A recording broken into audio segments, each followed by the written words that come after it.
Ľudánky, čaute. Som v Bosorke, na Kofolke, s Marekom Šovnom, on není na zabere. Ľudánky, zasypávate ma SMS-kami, messagemi, vibrátormi, vibermi, whatsappmi, telegramami o Judite Lašákovej, že prečo podrazila a prečo je za veterné parky a prečo tak podrazila a sklamala a že Fico ju menuje za kandidátku na župana. Priatelia, dovolím si dva komenty. Jeden je, áno, Smer má stále mizerné až neexistujúce PR, to znamená styk s verejnosťou, to znamená vy, obyčajní ľudia, sa nemáte koho spýtať. Pýtate sa mňa, ja to pre vás urobím. Za druhé, Judita Lašáková je proti veterným parkom. Musel som sa premiestniť, lebo tam, kde som bol vyzlečený a chodili okolo ľudia a hovorili, že vyzerám strašne dobre, musel som sa premiestniť. V sobotu minulú bolo v Rančíku, v reštaurácii Rančík v Petržalke, bola sešlosť, veľká stretávka. Tí, čo ste sa tam neboli pozrieť, nepozerali ste záznam.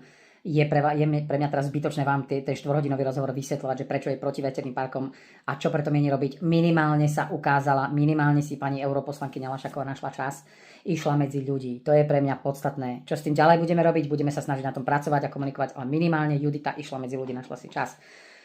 Čo sa týka jej kandidatúry, prosím vás, zbytočne sa ma to pýtate. Spýtajte sa to tlačového odboru Smer, ak nejaký má, alebo Judity, ale za mňa najväčšia strana, už to bolo pred mesiacom, to denník Gen o tom hovoril, niekde to uniklo.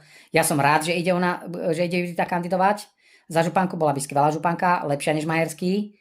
A za mňa, môj názor je, že najväčšia politická strana na Slovensku, Smer SSD, môže nemať kandidáta na najväčší kraj prešovský na Slovensku? No môže, ale ako proste asi nechce. Asi chce mať niečo pre svojich voličov. Asi chce sa nejako aktívne stávať o politiku. Podľa mňa sú to dobré politické body a podľa mňa sú to autentické politické body.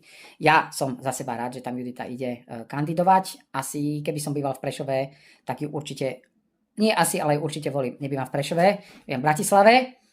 To je všetko. Všetci, ktorí mi píšete, že ju Smer využil, zneužil, neviem čo, ja viem, že je uhorká, že sa nudíte a potrebujete nejaké vzruchy, niektorí z vás pre svoj nudný život, ale stačí vždy všetko v klidku čítať. A ak chcete čítať mainstream a mňa konfrontovať s mainstreamom, tak nám už konečne zariadte nejakú živú, necenzurovanú debatu. Napríklad takú, ako sme my zariadili v sobotu, prišla tam Judita, Daniel Máčovský, všetko musí mať nejaký balans. Ľúbim vás, čaute.